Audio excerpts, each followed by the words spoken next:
targeting 62,000 for Bitcoin by the end of March. I think there's a good chance we're making our lows for the first half, like this week. So Bitcoin is down, but it's our clients.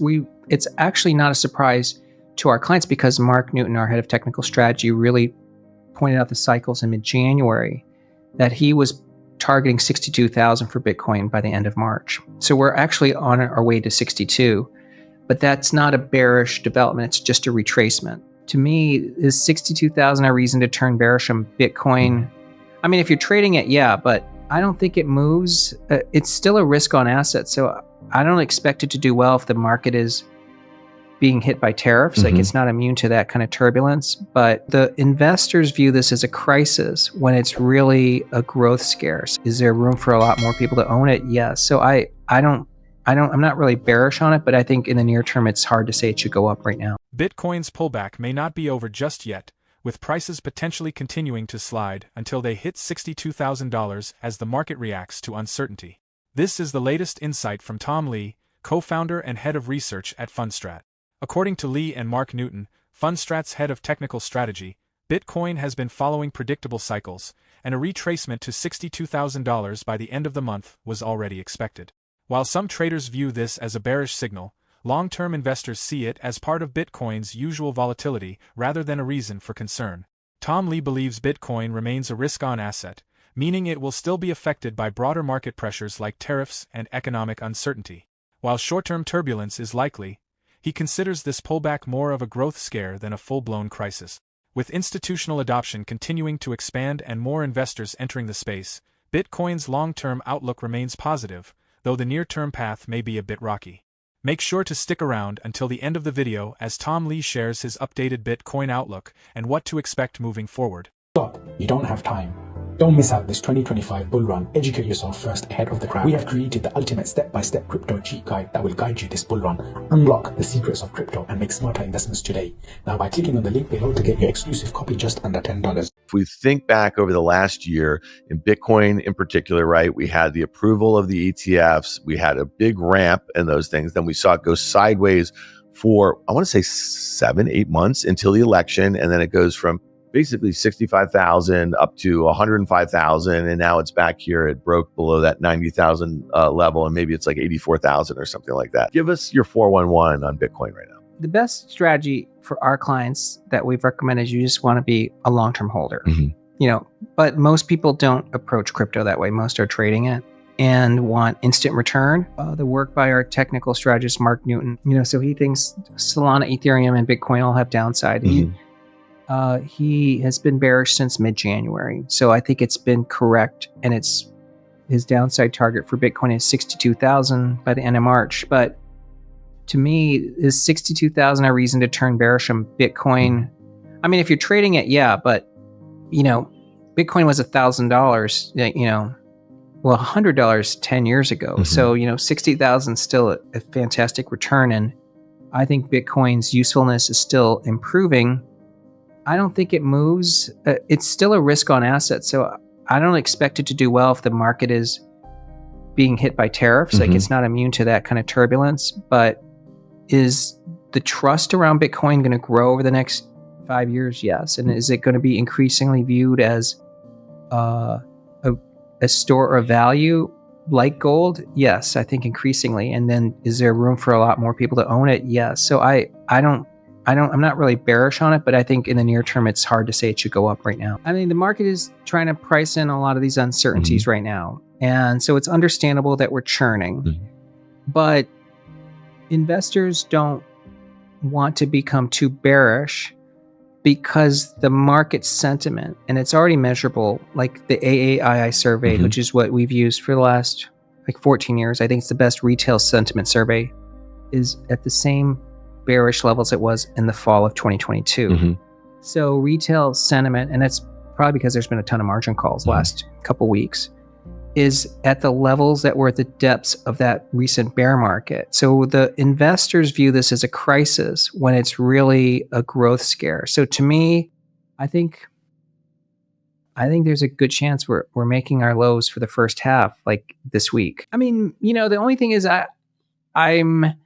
I'm not that optimistic about the job picture for the near term. So maybe that's one last leg. But the reality is that a lot of bad news has gotten priced in. And, on the flip side of this is that the closer we get to stall speed, the more the Fed has to get off neutral. And I think the White House will have to back off talk of things that could be hurting the economy. Do you think we're going to get a 10% pullback in the S&P this year? Because we did have one July highs to the August lows, and things kind of accelerated into that August low, and it felt a little panicky. And again, since then, we haven't had too much panic. I think that move in December after the Fed meeting, that felt really bad. But we were not making, it didn't take long to make new highs. Well, I think that July to August was essentially, I would say, Fed driven. Yeah. And so that makes sense. Because it felt like either the Fed made a policy error or the Fed turned hawkish. Right. But either way, we had a big drawdown. Will that happen this year? I mean, yeah, I think it'll happen. If I'm guessing, it's more in the second half. So I think this is just a flesh wound right now. Because let's say that some policies implemented that would cause the U.S. stock market to go down 10. Yeah. I'll guarantee you the rest of the world's down 30. Right. So will Europe and Canada, Mexico dig in and we'll just power through this? No, they're going to capitulate. So the reality is that this brinksmanship probably means the other side caves in. That's why I don't think But it probably takes longer than expected because I think we keep throwing these threats out, but we don't actually put any requests for concessions out, right? There really aren't that many right now. I mean, it just seems like it's a bit of a tit for tat. And I think the other side is just kind of sitting there and they're taking the volleys right now because they don't really know what they want. I'm not an administrator, so I don't know what kind of back channel talk there is. I'm sure there is. Bitcoin has slightly rebounded after dropping to a multi-month low, reflecting a broader recovery in U.S. equities. The Dow Jones and Nasdaq 100 both posted gains, which helped stabilize sentiment. A key factor in Bitcoin's bounce was BlackRock reaffirming its bullish stance and confirming plans to allocate 2% of its model portfolio assets to its IBIT ETF. Additionally, a softer-than-expected core PCE inflation report fueled optimism that the Federal Reserve may stick to its path of rate cuts, offering support to risk asset. Despite the rebound, analysts remain divided on Bitcoin's next move. Ori Bar, principal research analyst at Nansen, believes Bitcoin is entering a consolidation phase after the recent crash. She argues that panic selling has subsided and a period of higher lows is necessary for a sustained recovery. However, Bloomberg analyst Mark Cudmore warns that the real panic may still be ahead. He suggests Bitcoin could face another 70% crash at some point, with $72,000 to $74,000 serving as a critical support zone, which might trigger a prolonged crypto winter. As volatility continues, investors are closely watching for signs of stability or renewed selling pressure that could push Bitcoin toward another major reset. Now, let's return to Tom Lee as he shares more insight.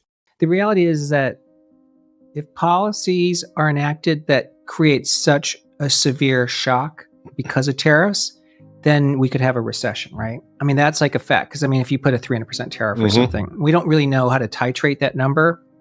And that's why investors are nervous. But it's at the same time, the tariffs are accomplishing the administration's goals. Because if I was the White House and I know that I have some opposing risk from the Fed today, because the Fed's hawkishly paused. Well, if the tariffs are causing confidence to fall and business activity is slow, then the Fed has to get off neutral.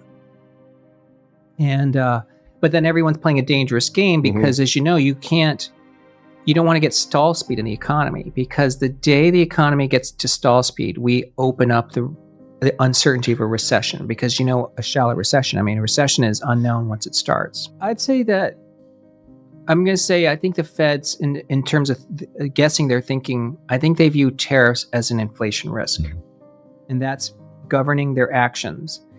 But it's evident now that tariff risk is actually deflationary, because it's sapping consumer confidence, and consumers don't actually have wallet share to pay for higher prices. So it's going to create a demand decline, which is recessionary. So I would guess that the Fed's thinking around this is going to evolve this year, that tariffs are probably deflationary, and therefore the Fed doesn't have to be hawkishly paused. And I'm not a Fed watcher, but we do watch what the markets are pricing. The market's only pricing a 27% probability of a cut in May. And by the way, the bond market's also, if you look at distribution, pricing a 23% chance of a Fed hike. So like there's still a very large cohort that is quite hawkish in the bond world. I would guess that as this tariff stuff causes confidence to fall down and Doge, etc., that 23% chance of a hike goes to zero. But I also think the odds of a May cut should be higher than 27%. The market has eluded extended periods of weakness because investors are bearish at the highs at a time when there's record cash on the sidelines. So to us, this is a market that is very skeptical of these new highs. That bearishness and concerns about tariffs means there's a wall of worry. So I think this is actually a very positive setup for stocks. I mean, I think investors can cite a lot of things top of mind why short term they're expecting the turbulence. You know, we're coming off 2 back-to-back 20% years. We know there's significant uncertainty about tariffs. In our latest client survey, 63% of our clients, and that's over almost 2,000 respondents, said tariffs or deportations is the biggest risk. That's up from 54% last month. But these are not things that have necessarily long-term negative effects. In fact, things like the number of Fed cuts is actually back towards 2. And I think there's a possibility the Fed may actually make cuts sooner. I think one thing the market is being complacent on is thinking the Fed's on hold. But if this turbulence causes hiring to slow, I actually think the Fed could actually be making cuts a lot sooner. The ongoing debate over tariffs is fueling recession fears as investors weigh the risk of economic slowdown. If tariffs are too aggressive, they could weaken business activity and consumer confidence, potentially forcing the Federal Reserve to rethink its stance. While the Fed currently views tariffs as an inflation risk, Lee argues they are actually deflationary, cutting demand and pushing the economy toward a downturn. For Bitcoin, this adds to an already volatile market. If an economic slowdown leads to rate cuts, Bitcoin could benefit from a surge in liquidity. However, if fear takes hold and investors pull back from riskier assets, Bitcoin may struggle in the short term. At this point, it's a waiting game, with Bitcoin's next big move closely tied to how these economic policies unfold. For more Daily Dose Crypto news, check out these 2 awesome videos on your screen. Click now and we will see you on the next video.